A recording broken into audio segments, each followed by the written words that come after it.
really, really wanted to hear Judge Carchman, and we're thrilled that you're all here, and we're very pleased that he was willing to join us. Phil Carchman has actually been our neighbor here in Princeton for almost 4 decades. He started his legal career practicing law at 1 Palmer Square in a law firm, and then he moved on to being the Mercer County prosecutor for a while. And he was appointed to the Superior Court in 1986, 17 years ago. He's had every job in the Superior Court since then: criminal division, family part. He was also assignment judge of Mercer County, so if prior to 1997 you served on a jury or were called to jury duty, you got a little lecture from assignment Judge Carchman about how lucky you were to be called to jury service and how important it was, because I remember hearing that myself.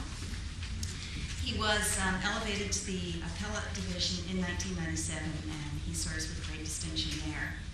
He's also on a number of committees. They have big, long names, and there are a lot of them, so I won't go through them, but I will say that I served on one of these committees with Judge Carchman, and I was very impressed with his strong sense of ethics and his great humanity. And I know that you will see much evidence of both of those tonight. So please help me welcome Judge Carchman. Thank you, Barbara. I guess the folks that are not here this evening are those that heard my jury lecture. Thank you all for coming out this evening. It's one thing to be the cleanup hitter and scheduled to be the 4th or 5th speaker, and now I find I'm the Kenny Lofton of this group, and I'm batting last, but it's a pleasure to be here. Before I get started, I just want to share with you one story which I always think about when I'm asked to give a public talk, and that is, how long should I speak? Now, the structure of this lecture series is academic, so I really know the answer, but the thought always goes through my mind, and I know some of you have heard this story before, but nevertheless you're going to hear it again, because I like it, and I enjoy telling it. As Barbara mentioned a few jobs ago, I served as the Mercer County prosecutor, and one of the perks that you have as prosecutor is to give the commencement address to the Trenton Police Academy, another fine institution of higher learning here in Mercer County. And I received a call from the captain, and he said, we're having graduation in a few weeks, and we'd like you to come and give this commencement address. And I prepared this speech. It was 5 minutes to the second. And I thought that was appropriate. I walked into a room very much like this, and it was filled. And just to give you some sense of the demographics, the ages ranged from grandparents of the graduates in their 90s to newborns who I think had just come out of the incubator and were brought for the graduation. So I gave this talk 5 minutes. I noticed a little bit of squirming, but it was fine, and I finished the talk and received polite applause, and the captain came up to me and said, that was terrific, prosecutor, and we'd like you to come back next year, but it was a little bit too long. So, not a problem. And the next year I came back, and I'm a quick study, 4 minutes to the second. And I gave the speech, and same type of audience, different folks.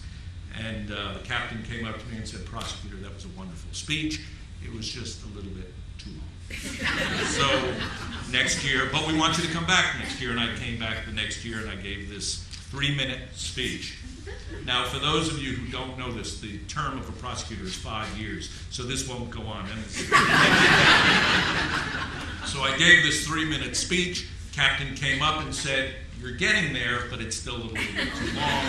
Come back next year. I came back the next year, 2 minutes to the second, gave the speech. He said, you almost have it. Come back to the last year. And I gave this speech 1 minute to the second, and the captain said, that was perfect. So I've learned that you give speeches that are appropriate 1 minute, which means I have about 15 seconds left to discuss the issue of judicial ethics.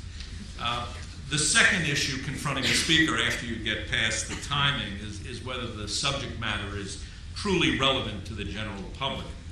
Certainly, judicial ethics are relevant to the judges and most assuredly to the litigants and lawyers. But if there was any doubt about relevance, we only look at the newspapers or watch the TV and see the media that confronts us daily and the discussions about Justice Scalia's duck hunting trip with Vice President Cheney and whether that trip mandated recusal in the pending Cheney Commission litigation, which is pending before the Supreme Court. And if I had given this speech on March the 16th, before the snow, I would have ended there my discussion of that. But now I add, and of course we know that Justice Scalia determined that he would not recuse himself, so there has been more media hype about that, all obviously impacting on the general topic of judicial ethics. And we certainly can't forget, and it's only been about a year or so, the drama that surrounded the now former Chief Justice of Alabama and Roy Moore, in case anyone forgot his name, but you will be seeing it again, I have a feeling, in the future, in his crusade to maintain this 2-ton decalogue in the rotunda of the Alabama Supreme Court. And what resulted from that was the Chief Justice of Alabama violating a federal court order, the removal of the decalogue, and ultimately the removal of the Chief Justice himself. Now, why do we as the public care? However, the Supreme Court, with or without Justice Scalia's vote, or whether the decalogue remains in the Alabama Supreme Court rotunda, affects us very little here in Princeton. Some may have broader political concerns dealing with Justice Scalia or religious reactions to whether or not there should be a decalogue in the courthouse, but the answer is more focused. Not on the issues in that case, but on our perception of the judiciary as an institution. Because the judiciary is an equal branch of a tripartite governmental structure, yet we have an expectation that the judiciary and the members of the judiciary, the judges, will conduct itself or themselves in a manner that is different from other branches of government. Whether that expectation is legitimate, realistic, and attainable will be the global issue. Tonight, I would like to narrow our focus and discuss two seemingly disparate, yet on reflection, two clearly related issues. The first, a brief discussion about judicial speech in elections, and then a broader discussion about a judge's life off the bench, both in the context of the core topic of this series, ethics. I propose the following roadmap for our journey. We will first briefly examine the Model Code of Judicial Conduct. These are the rules under which we as judges operate. Then we'll explore two recent court decisions interpreting the code that addresses speech in relation to judicial elections. We'll then narrow our discussion and look at the state with perhaps the most restrictive application of the judicial codes of ethics. In case anyone would like to take a guess, it happens to be New Jersey.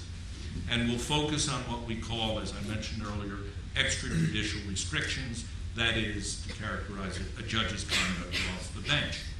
Now, what I would like to do after you hear from me for a few minutes is engage in an interactive exercise.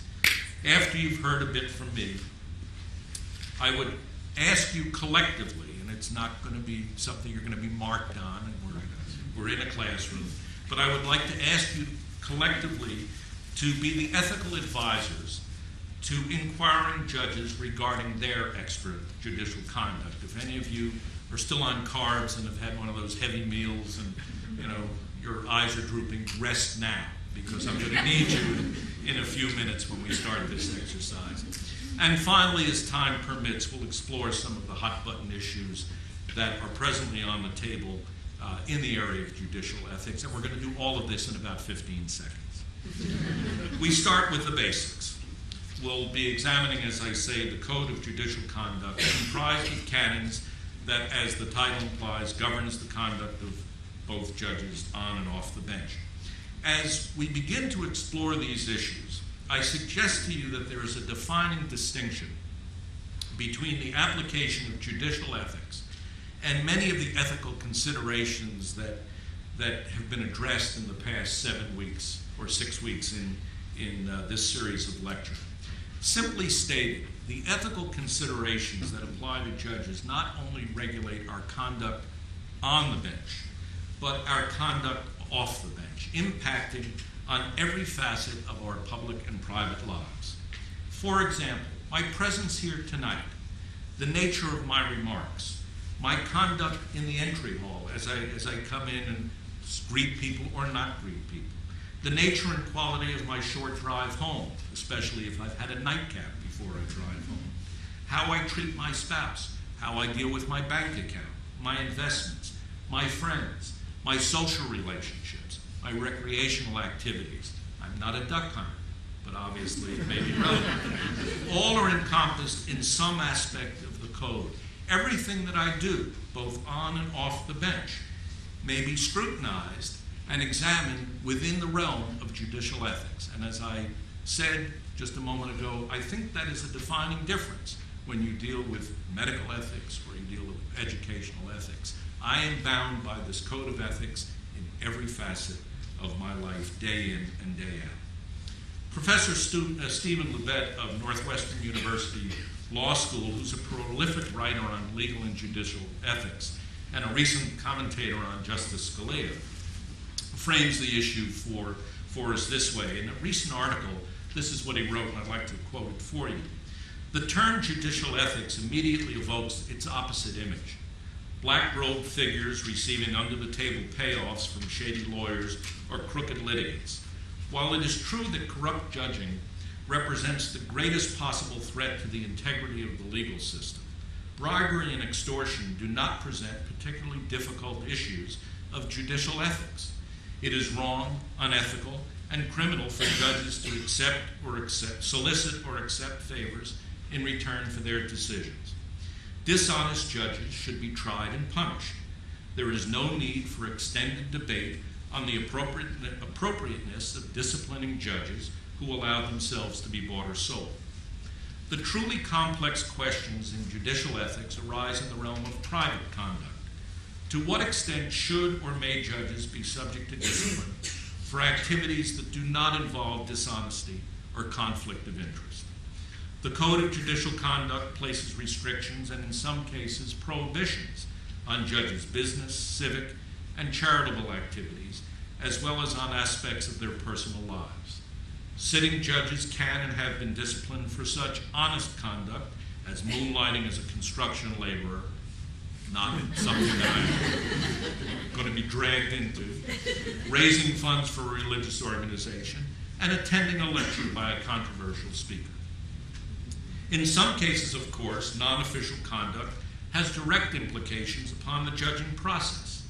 For example, participation in certain business concerns, such as banking or insurance, may suggest that a judge will approach related areas of law with less than an open mind. Similarly, membership in even the most laudable organizations, such as, for example, Mothers Against Drug Driving, may call into question a judge's ability to preside fairly over certain prosecutions. As the conduct in questions become more private, however, the relationship to judicial process recedes. If the actual judging is fair, impartial, and competent, why should matters such as a judge's social acquaintances, choice of language, or even sexual conduct raise any ethical concerns? To quote Professor Libet. Now a true ethical dilemma. And I will tell you, just as a side note, I've received from some people sitting here in the audience, more than one, emails, am I going to be talking about Justice Scalia? Well, very briefly, here it is right now. The most recent ethical question dominating the airwaves, and even Jay Leno, is whether Justice Scalia should have recused himself in the Cheney case. For those unfamiliar with the facts, Vice President Cheney presided over an entity known as the National Energy Policy Development Group. The task force and the vice president had been ordered by the federal district court to disgorge information regarding the operation of the group. The vice president resists the order, and he sought review from the Supreme Court, the effect of which will be the Supreme Court's consideration of the validity of the lower court order, and the review by writ of certiorari was granted by the court on December 15th, 2003. Simple. On January 5th, 2004, Justice Scalia and one of his children accompanied Vice President Cheney on an Air Force II flight to Louisiana, where they were the guests of Wallace Carline, president of an energy services company, on a duck hunting vacation. And on January 16th, Justice Scalia, when questioned about the trip, in a statement to the press, equated his vacation with the Vice President to traditional social contacts between justices and executive branch officials, and concluded, and I quote, "I do not think my impartiality could reasonably be questioned," end quote. He subsequently issued an opinion refusing to recuse himself. Tonight we will not address the issue of the recusal. That has been decided by the justice. I suggest to you that for our consideration, the more important ethical issue for judges, and the focus of our discussion, is not whether the justice should have recused himself.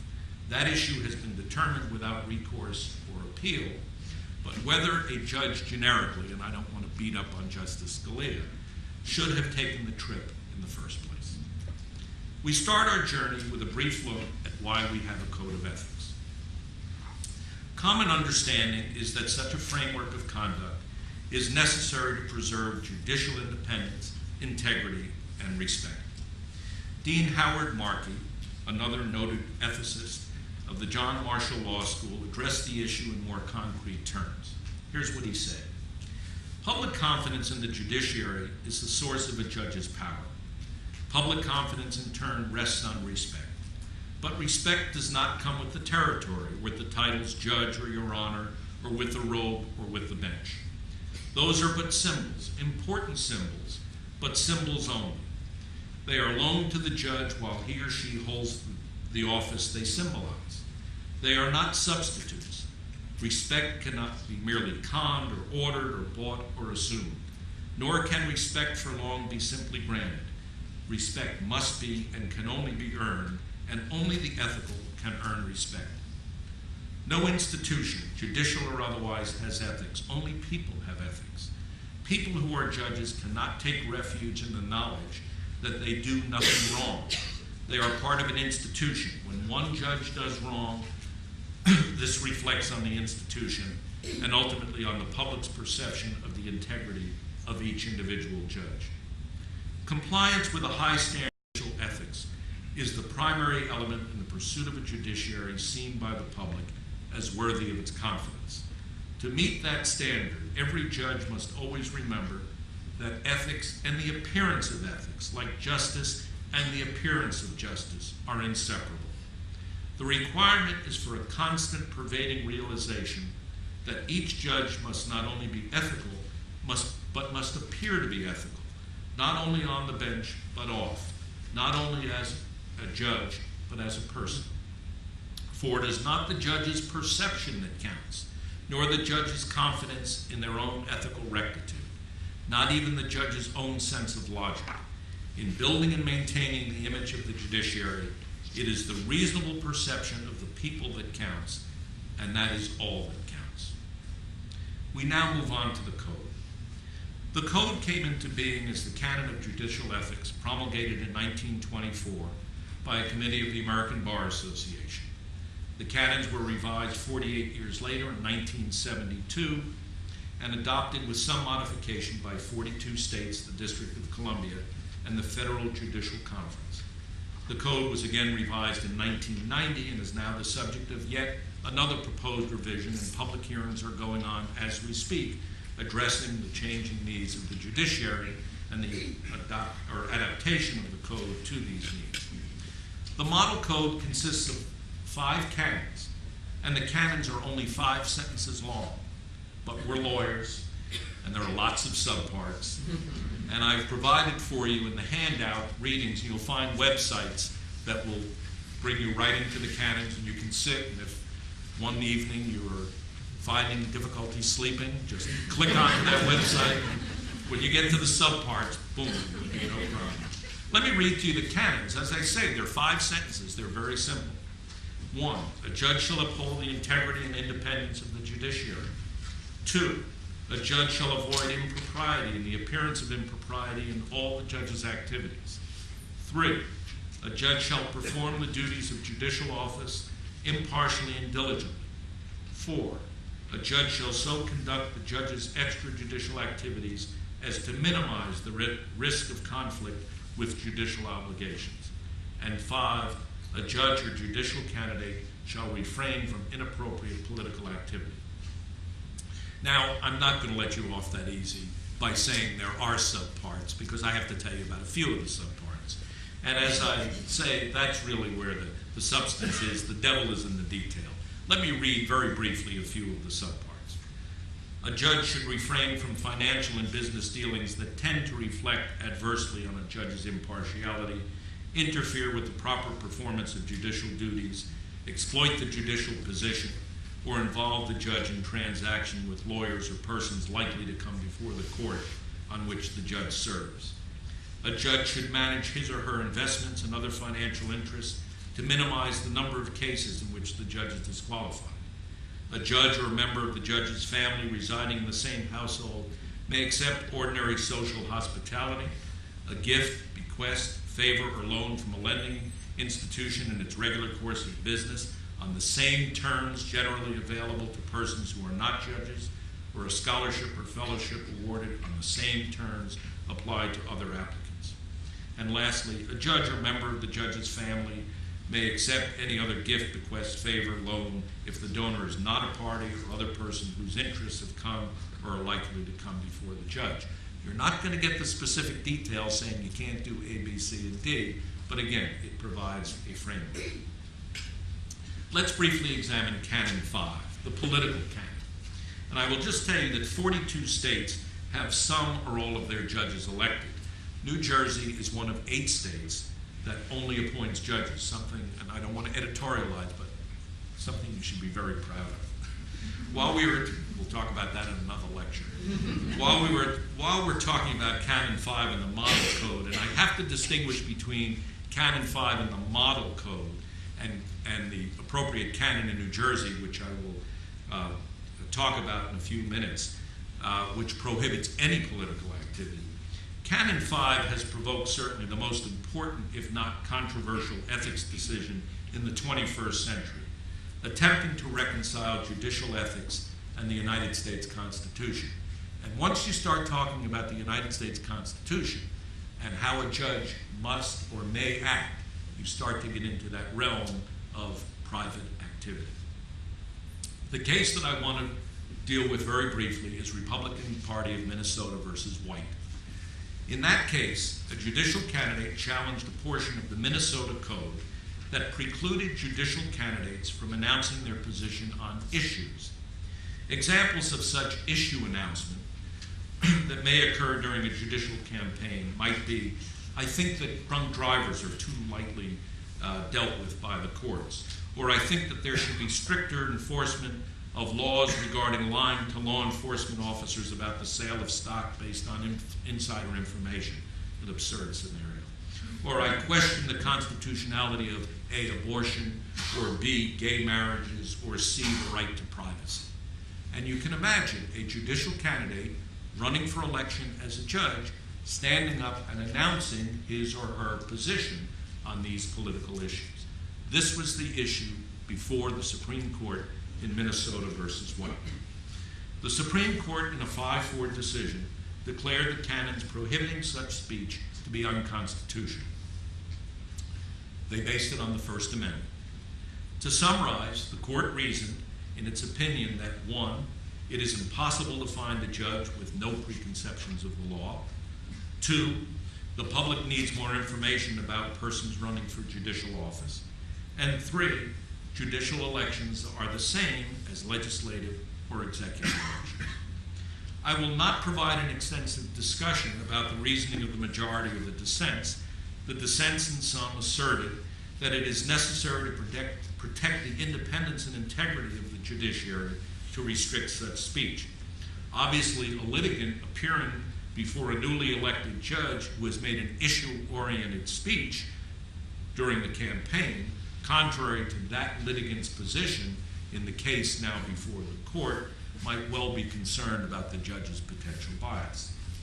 While Justice Scalia's majority opinion and Justice Stevens and Ginsburg's dissent provide interesting reading, as well as reflecting the open debate on this topic, the most oft-quoted language emanating from Minnesota versus White comes from the concurring opinion of Justice O'Connor. and it applies to New Jersey, and it's something that we've sort of done a needlepoint. Minnesota has chosen to select its judges through contested popular elections. If the state has a problem with judicial impartiality, it is largely one the state brought upon itself by continuing the practice of popularly electing judges. The last word for tonight on this case, however, belongs to Justice Stevens. The dissent, written by the justice, argued that, quote, by obscuring the fundamental distinction between campaigns for the judiciary and the political branches, and by failing to recognize the difference between statements made in articles or opinions and those made on the campaign trail, the court defies any sensible notion of the judicial office and the importance of impartiality in that context. Justice Stevens emphasized that, quote, opinions that a lawyer may have expressed before becoming a judge or a judicial candidate do not disqualify anyone for judicial service because every good judge is fully aware of the distinction between the law and a personal point of view. Of course, any judge who faces re-election may believe that he retains his office only so long as his decisions are popular. Nevertheless, the elected judge, like the lifetime appointee, does not serve a constituency while holding that office. He has a duty to uphold the law and to follow the dictates of the Constitution. The dissent concluded, the judicial reputation for impartiality and open-mindedness is compromised by electioneering that emphasizes the candidate's personal predilections rather than his qualifications for judicial office. In the Academy, White was viewed with consternation and concern, the main concern being that the selection of judges becomes politics as usual. Some scholars suggested, correctly, that White should not be overread and was limited in scope. What is significant about White for our discussion is that it implicates the First Amendment, the judge's right to speak out on issues. And the question then becomes, how much may a judge speak out as judge under the First Amendment? Most courts have read White narrowly, but indeed some have been guilty of overreading. Let's examine the case of a once obscure New York Supreme Court justice by the name of Thomas Spargo. For it is through Justice Spargo that we can see the tension of the private off-the-bench conduct and the need for an impartial, independent judiciary. Justice Spargo is a very interesting character. He rose from town justice in New York to Supreme Court justice, the trial level in New York, in 3 years. On January 1st, 2002, he was sworn in as a justice. On January 25th, 2002, an ethics complaint was filed against him. I'd like to outline the charges for you. They're interesting. In 1999, while running for office of town justice, he handed out coupons for free donuts, coffee, gasoline, purchased a round of drinks for everyone at the local bar, gave out cider and donuts at the town dump, gave away pizzas at various places, all the while campaigning for the office of town justice and introducing himself as a candidate for town justice. The charge was a violation of improper political activity, essentially buying votes. I guess they come cheap in New York. A glass of cider. 2, after being elected, he presided over a criminal case presented by an elected district attorney that Spargo had campaigned for and whose campaign still owed Spargo $10,000 in legal fees. The charge, hearing cases where he had a financial and personal interest with the litigant. 3, while a town judge, he was the keynote speaker at the Conservative Party annual dinner. Charge, improper political activity. 4, while a town judge running for the Supreme Court, he owed or paid $5,000 for consulting services to a Democratic Party campaign worker, and another $5,000 to a consultant who was the chairman of the Independent Party. Improper political activity. And finally, in 2000, and this may bring Justice Spargo right back in your sights, while the sitting judge, he allegedly attended governmental sessions for the recount of presidential votes in Miami-Dade County, Florida, Broward County, Palm Beach County, as an observer for the Republican Party in the Bush-Cheney presidential campaign. The charge stated, quote, "With the aim of disrupting the recount process, Spargo participated in a loud and obstructive demonstration against the recount process outside the offices of the Miami-Dade County Board of Elections," end quote, and you all saw it. You probably can't remember exactly what he looks like, but he was there. The charge there is improper political activity. I must tell you, just as an aside, I find Justice Spargo to be a fascinating character. He paid $5,000 to the Democrats. He paid $5,000 to the Independents. He was the keynote speaker of the Conservative Party, and then he hopped on a plane, presumably at his cost and expense, to Florida for the Republicans. If nothing else, he is a man for all of the people. But Spargo wasn't finished. Before the case was heard by the disciplinary process in New York, he took the offensive. He filed a lawsuit in the Federal District Court in New York, and he challenged the constitutionality of the New York equivalent of the Code of Ethics. And the trial judge agreed with him and said that as applied to all of the charges, with the exception of that $10,000 owed to the district attorney, that the district attorney owed him when he was hearing the cases, and relying on White, the canons were so vague as to be unconstitutional. The trial judge in that case said, quote, and you have to listen carefully to this, "There is no support for the proposition that one-time participation in political activity impedes the making of independent judgments any less than current participation in some political activities might," end quote.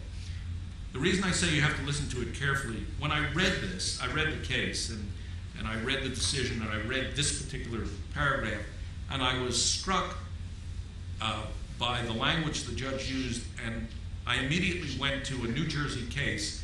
Justice Clifford, now retired, a member of our Supreme Court, was a very clear and careful writer, and in one of his opinions, he wrote a phrase that I've thought of many times, and I thought it applied here.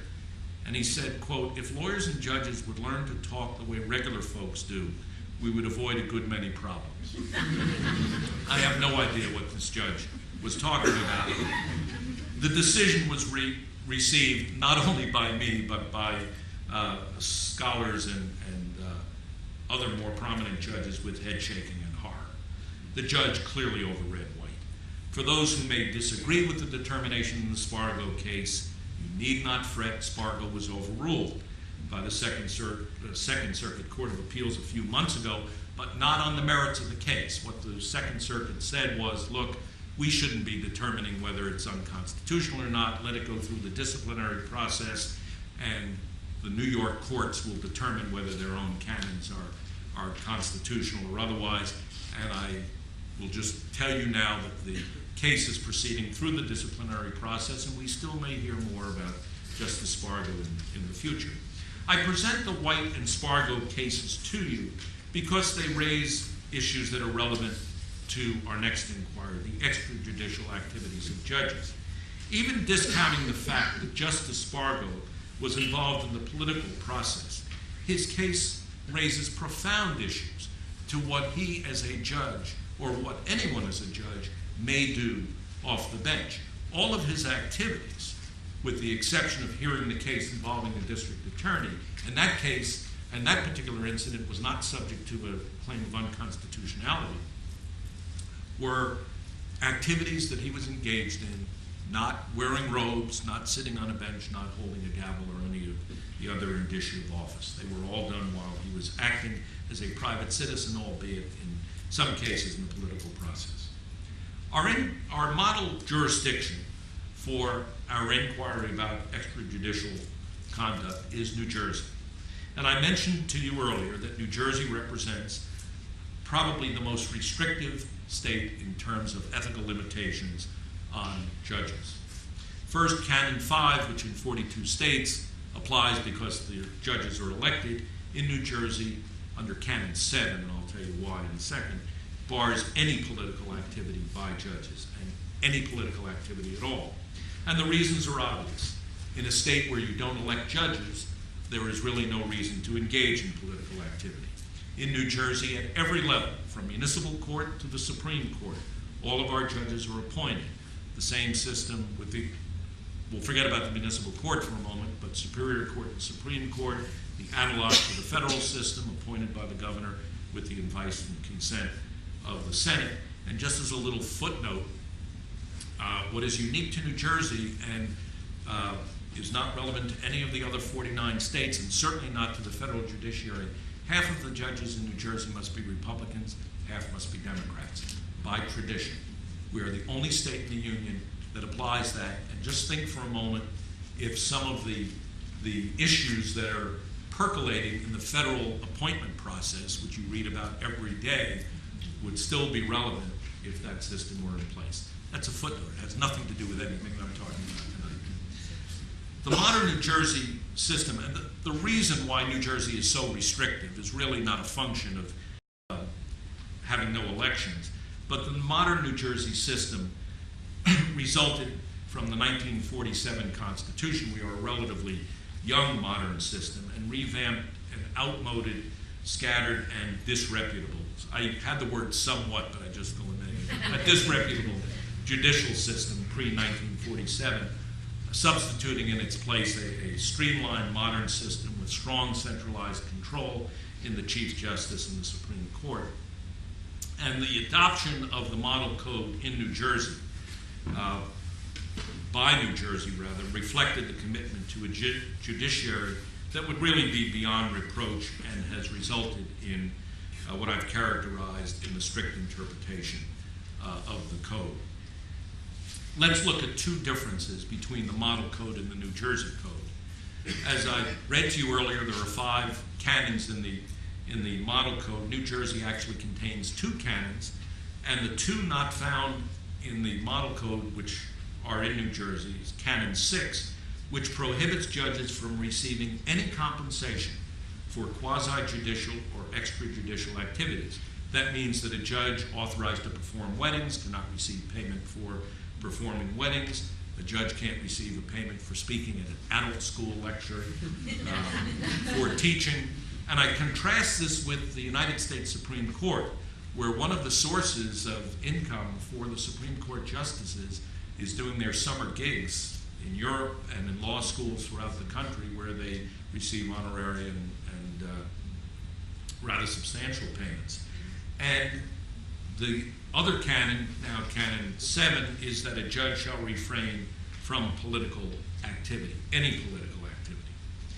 The issues of what a judge may or may not do off the bench are not cast in stone, but reflect an interpretation of the canons. I have described for you the canons themselves, the subparts, involving participation in cases involving friends, relatives, business association, limitations on association in activities that are discriminatory. In New Jersey, the subparts are detailed, and again, particular to New Jersey, they're supplemented by a series of guidelines for extrajudicial activities that are promulgated by the Supreme Court. And this is what those guidelines look like. This is on the website as well, and you can, if you're really not sleeping, this will get you through. How does a judge navigate through this minefield? I mean, the restrictions are legion. And the New Jersey Supreme Court has created an advisory committee for extrajudicial activities, publishing guidelines, which I just shown you, which interpret the code. It's not an enforcement agency. It's an advisor and respondent to judicial inquiries. There are 9 members of the code. I happen to chair the committee. There are 4 sitting judges, 1 retired judge, a municipal judge, 2 public members, one sitting right over there, Eva Gossman, who is a valued member of the committee, a member of the Princeton Committee and Princeton University Committee, a staff assistant. We receive about 5 inquiries a day from judges as to what they can and cannot do. About 80% of these are dealt with informally because they're essentially no-brainers. Can I go to my high school reunion? Of course you can. Can I have my picture in the high school reunion journal? Of course you can. 20% go to a formal vote, and then we publish the opinions in this 80-page book periodically. Now the fun part. Now everyone has to wake up and out of your slumber. I would like tonight for you to act collectively as the committee. And what I propose to do is I have a number of cases that I'll just give you literally one sentence of facts. And just by a show of hands, how many of you think judges should be allowed to do this or are allowed to do this, and how many not? No quizzing, just a show of hands. And we're going to move through these quickly because I have a number of them. First, hypothetical. Judge comes to the committee and says, I am a judge sitting in this courtroom. I'd like to post a sign in my courtroom indicating my opposition to the Iraq War. How many think that a judge can do that? How many think that a judge cannot do that? Right on the money. Obviously, political activity. Same judge says, well, I realize that I can't put a sign up, but there's going to be a demonstration after court closes in front of the courthouse. And I would like to walk on the street carrying a sign indicating my opposition. I won't be wearing my robes. I'll be wearing business attire. How many think that a judge can do that? You know, some of you are fainting to lift your hand. How many think not? Same result. The judge certainly will be associated. Now a case that we did have. Judge says, I realize I can't put a poster up. I can't walk in front of my courthouse. I want to go to New York. I'm a New Jersey judge. There's going to be a demonstration on a Sunday, and I would like to walk in the parade carrying a sign indicating my opposition to the war. How many remember the First Amendment, Minnesota versus White? How many think that a judge can do that? How many think not? The nays have it. Judge, this was a case that came to us, was actually withdrawn. The answer is probably not, but I will tell you it's not clear. The First Amendment is a tough one there. Next, a municipal court judge is invited to attend a dinner given by the mayor's booster club. How many think that a judge can attend a dinner given by the mayor's booster club in the municipality where the judge sits? See, Eva can't, she's already voted on this. How many think yes? Okay. How many think no? Judge probably cannot. Booster clubs are notorious for being political action groups, if you will, and supporting. The judge says, look, I understand I cannot attend the dinner or attend the booster club dinner, but I'd like to buy a ticket. I will not attend. My name will not be mentioned. May the judge buy a ticket? How many say yay? How many say nay? Well, you're on the ball. You can all join the committee. It's a political contribution. It is participation in political activity. Judge comes to the committee and says, I would like to be honored at a fundraiser given by my church or synagogue, recognizing my prior service as an officer of the religious institution. How many say that the judge may, in fact, be so honored? How many say no? Good split. The answer is he may, or she may. And the reason is, it is recognition of a past fact. Now, there are conditions attached to that. We'll talk about the conditions in a second. The same judge says, well, last year they honored me as a former president of the religious institution. This year they want to honor me at a fundraiser for my civic activities, including my judgeship. May the judge be so honored. All who say yes. All who say no. Nope, can't do it. A, fundraiser, because you may not participate in fundraising activity, and B, you may not, certainly not participate in fundraising and be honored as a judge by a civic institution, and that is a general rule. You cannot be honored. There are exceptions, bar associations and so forth, but not as a general rule. Judge comes and says, I've been invited to the Christmas party of XYZ law firm. The law firm has invited me. There will be other judges there who haven't asked the committee. There will be lawyers and there will be clients of the firm. May I attend the party? How many say yes? How many say no? You know, this issue has generated more controversy not so much on our committee, but there's another committee that I also participate with dealing with judicial employees as opposed to judges. This particular issue, the answer is no, and there's a bright line rule. And the reason we explain to judges why they cannot do it is they're not going to be had for a drink. They become a trophy. Because if the party is attended by clients, the client says, my law firm has this judge. So the bright line rule is no. May a judge write a letter to the dry cleaner complaining about the fact that one of the shirts came back with no sleeve on judicial station? You're on the board. I'm glad I gave you that rest time earlier. Absolutely not. May a judge write a letter of recommendation to college for his close friend's daughter on judicial station? All who say no? Okay. I won't even take the vote. May a judge write a letter, by the way, that's the right answer. May a judge write a letter of recommendation for his or her law clerk on judicial stationery? All who say yes? All who say no? You have it. No. The bright line rule is a judge may not use judicial stationery for any reason other than judicial activity. Now, how do you get around that?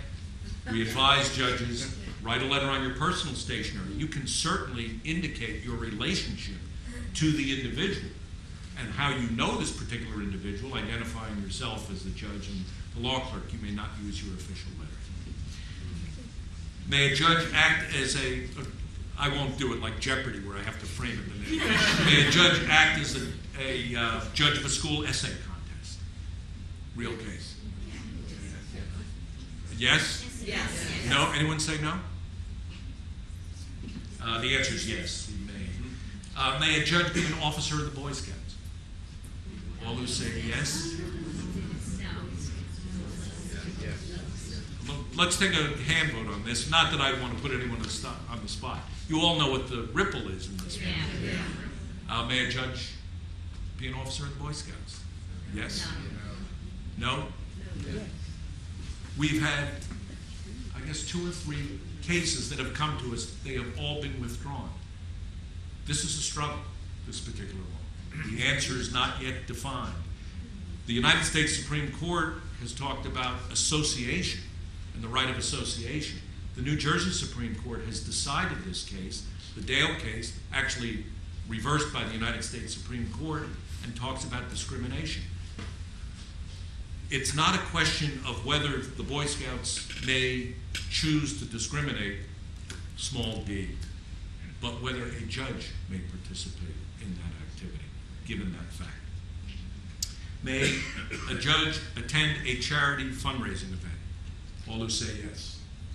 All who say no. The answer is yes. May attend a charity event. May the judge be honored at a charity event, a fundraising event? No. The answer is clearly no. Yeah, I should have flipped them because that's the answer. May a judge, and this is too obvious, have an ad, put an ad in a ad journal? And the answer is clearly no. That's fundraising. May a judge call friends for contributions to a religious institution? Okay. May a judge attend a dinner for a criminal, real case, who is about to go to jail 2 days later, close personal friend? All who say yes. All who say no. Held no. The judge may not attend the dinner. The judge was actually disciplined for this. I'm going to come back to this later because this raises some other issues. May a judge lecture police on criminal law? Yes, as long as it's under 1 minute. All who say what? I said as long as it's under 1 minute. All right, I'll move along. All who say yes. All who say no. Minority has it, because he knows the answer. The answer is no. Judge may not. Separation between the executive branch of government and judicial branch of government. and that separation is there. However, next one, may a judge lecture police on proper decorum in a courtroom? All who say yes. All who say no. Yeah, he's being timid, but he has the right answer. No. Same reason. Bright line rule. That's law enforcement. A lawyer will instruct police as to proper decorum in a courtroom. The prosecutor may instruct police. Judges do not instruct police. They can instruct defendants. They can't instruct defendants. They can't instruct the police. May a judge be a lecture before a domestic violence victims organization? All who say yes. Say no. Can't do it. May a judge be a commentator for court TV? Real case. In New York. How about in New Jersey? No. The answer is no. May a judge be honored by the Bar Association? The reason I put this one in, the Bar Association sort of gets a pass on most of these issues. May a judge be selected by a Bar Association for honored after a competitive selection process? All who say yes. All who say no. The answer is no. Once it becomes a competitive process, verboten, cannot do it. May a judge play a judge in a movie? All who say yes. All who say no. You're all right, because that one flips back and forth. I only have a couple of minutes left, so I'm going to move along. Just two points. Judges come to us all the time and they say, you know, the federal judges can do this, this, and this, and we always advise judges do not pay attention to the federal judges. They operate under different rules. Certainly do not pay attention to the Supreme Court, because the Supreme Court, and I'm not being critical of it, makes speeches to organizations that New Jersey judges cannot speak before, speak about topics that New Jersey judges cannot address, speak about issues that clearly are going to come before the court, and they may not be addressed by the judges. So the rule of thumb under which we operate is don't pay attention to the feds. I indicated to you earlier that in terms of having dinner with the criminal who was about to go to jail, a lawyer was disciplined for that. Every other year there's a conference in Chicago for judges and other administrators similarly situated who head these various committees, similar to the New Jersey committee. And we meet, and New Jersey is recognized at this meeting, all 50 states attend, and federal judges as well, as the most restrictive state, and we are laughed at. I mean, they think some of the things that we do are amusing, but to our credit, and it's something I think you should all be proud of, they always ask what New Jersey does. They always want to know what New Jersey's position was. The particular, I was at one of the meetings, and the issue of this particular judge who was disciplined for having dinner 2 nights before this defendant was going off to jail, and of course it was widely publicized in the newspaper. The judge was identified as participating in this dinner, this wonderful send-off. The judge was disciplined, and I remember sitting with my colleagues from Pennsylvania and listening to them laugh uproariously about New Jersey doing something as silly as that. And I just reminded them, 2 of their Supreme Court justices had been indicted. They always look at what New Jersey does, because we are the most restrictive, but we have a standard and we do adhere to it. The list of hypotheticals would be endless. It's simply limited by the imagination and the imaginative exploits of judges. I'm going to close just by running through a real quick list. There are issues that are now on the table before a revision committee to deal with revising the Code of Ethics. Let me just list them for you, and we'll leave it at that. A combination of pro se litigants, that is, individuals who come into court without lawyers. And the reason for that is the numbers of pro se litigants coming into the court is expanding geometrically, and judges have to deal with that in an appropriate way. What types of statements judges should be permitted to make as candidates is not a New Jersey concern. what significance should attach to statements made by judges' spouses.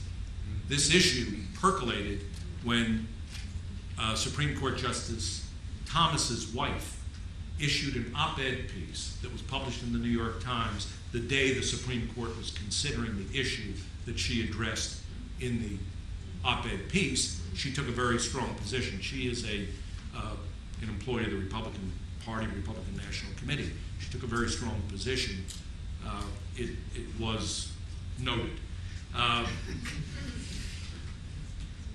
I'll skip over a few, and I just want to mention perhaps the most significant.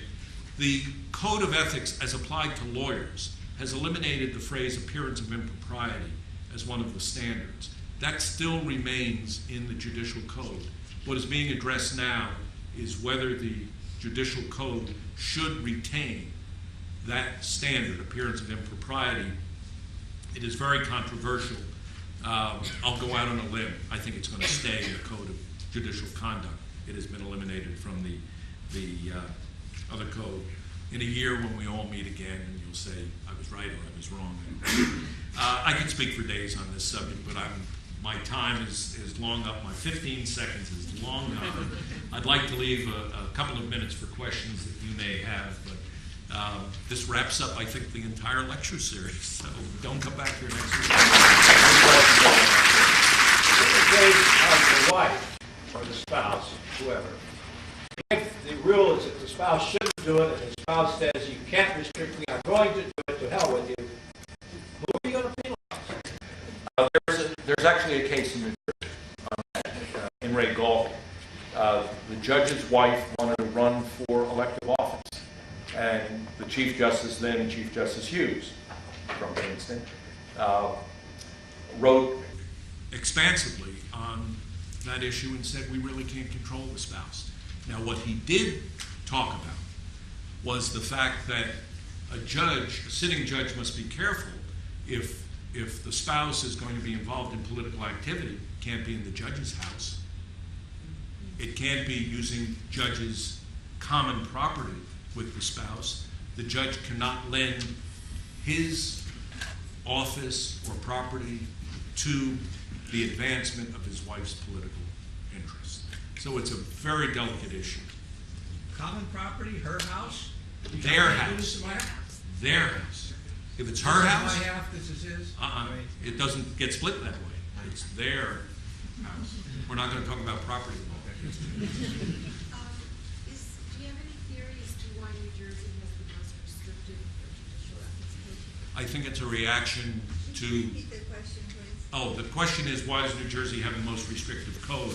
And I think it evolves from the past experience. 50 years ago, we have had 6 Chief Justices since 1947. All have been very strong people and very strongly committed to ensuring that New Jersey maintains a restrictive nature. I think the direct answer to your question is we came from horrors pre-1947. New Jersey in particular? New Jersey specifically. And I think there is still the remnants of that, and that has become part of the tradition and operating procedure. How corrupting is it at the federal level? I just keep thinking that before you let a judge become a judge of the Supreme Court, you ask him what he thinks about every major issue.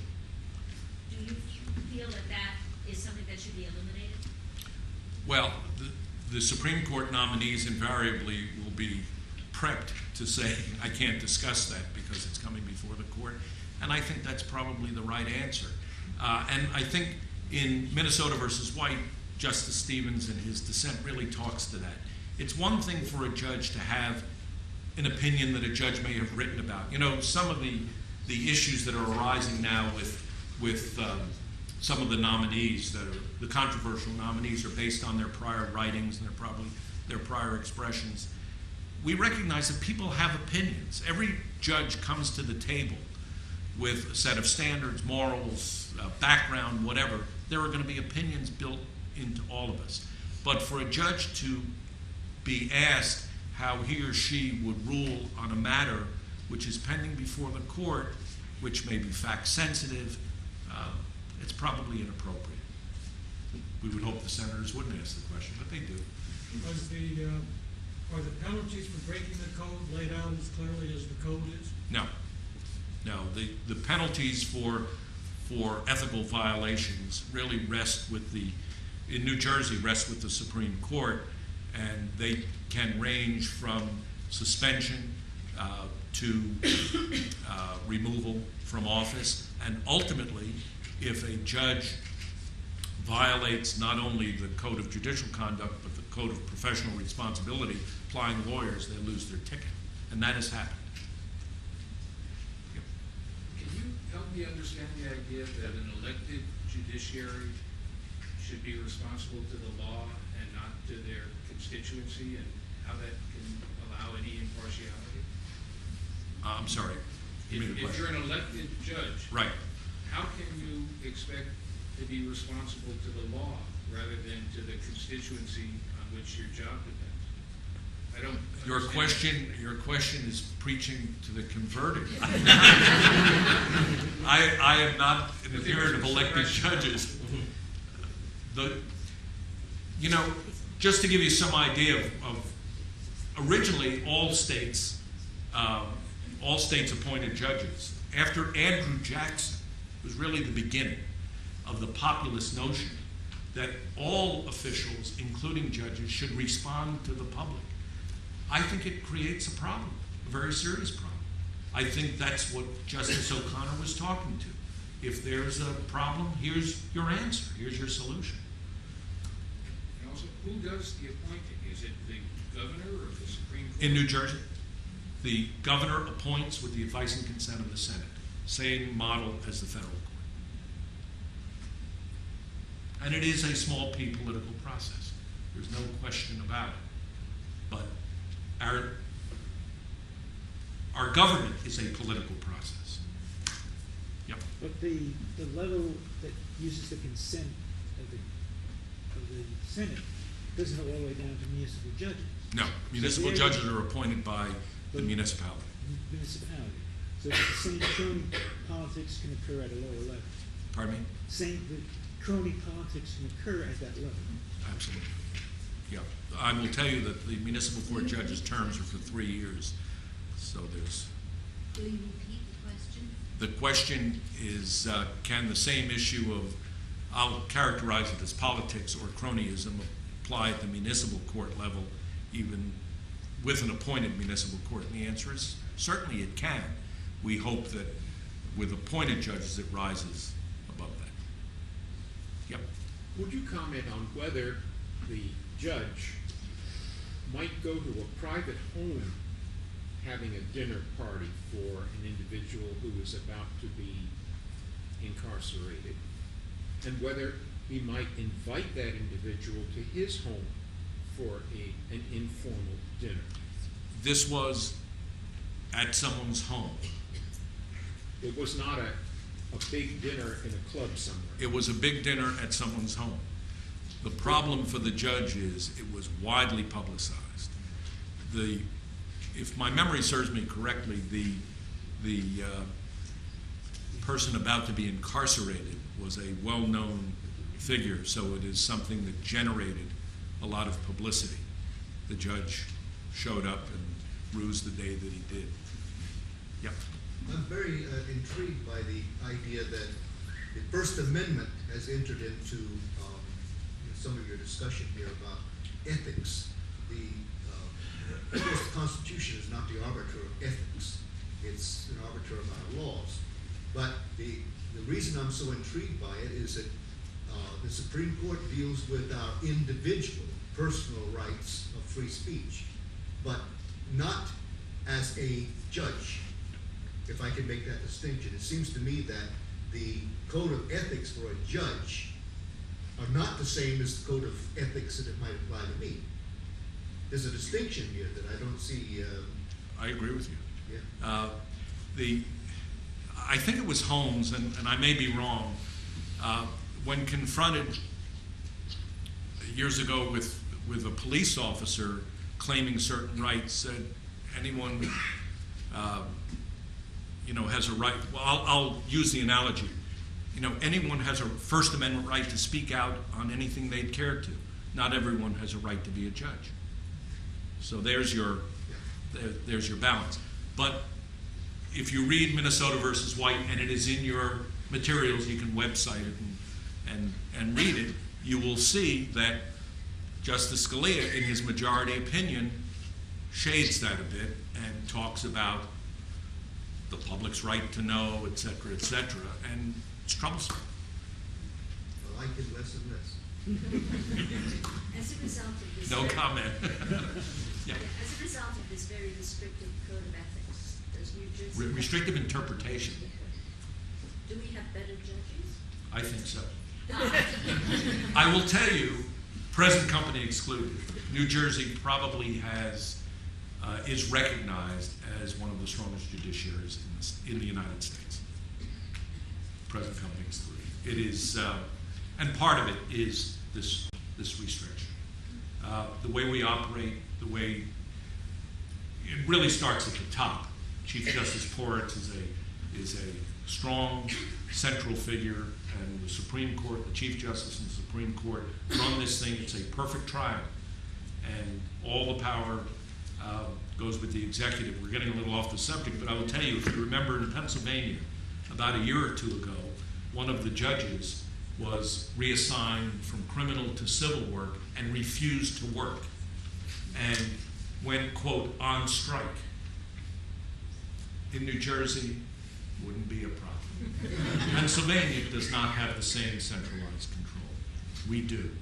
And this is the vision of Chief Justice Vanderbilt, Arthur Vanderbilt, who was our first Chief Justice in the modern era, modern spelled 1947, who said, this is the way New Jersey is going to operate, and New Jersey has operated since that time, and it is really to our strength. We've had, nationally recognized Supreme Courts. We do now, and I'm not even talking about the substantive law, which is well recognized as being leader. Any other question? Yeah. Would the judge with a criminal friend have to stay away from his funeral? I don't know. We'll wait till someone asks the question. It may be too late. Probably not. Would you be willing to share with us a recent, particularly multifaceted case which ended up in your suspending a judge's judgeship? We don't suspend anybody. The Supreme Court does. Okay, but which ended up by your recommendations? We don't make recommendations. We are an advisory committee to judges. The only thing that they get from us is a letter saying you can or cannot do this, and they can use that as a free pass in case someone ever questions Oh, their can you action. share a situation which you had nothing to do with, obviously, which ended up in a judge being suspended? Yes, there's a recent case which developed from Mercer County involving a very fine judge who was involved off the bench in a romantic relationship with a sheriff's officer, resulting in her suspension. It eventually worked into a domestic violence complaint. Police were called. She made a representation about certain things happening. It made the newspapers. It was a particularly notorious series of events. Some of the charges, I believe, involved use of judicial office, improper use of judicial office, representing oneself to be a judge, private affair, and she was suspended.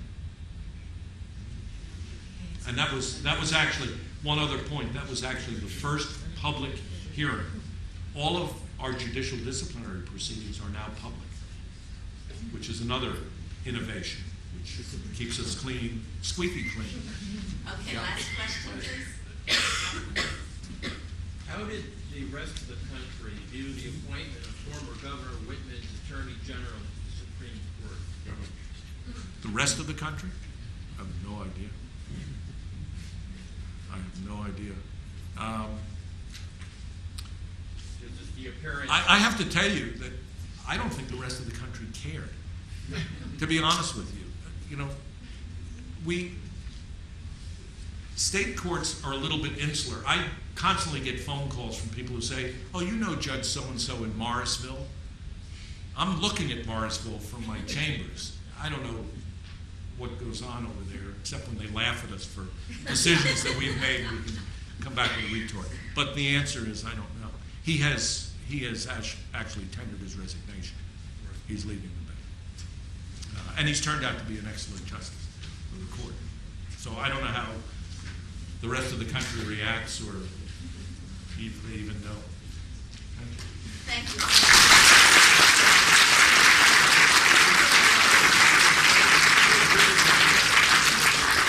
On your way in, you were given yellow evaluation forms. If you could just drop them off with one of us. I think there may be somebody outside collecting them. And we're planning great things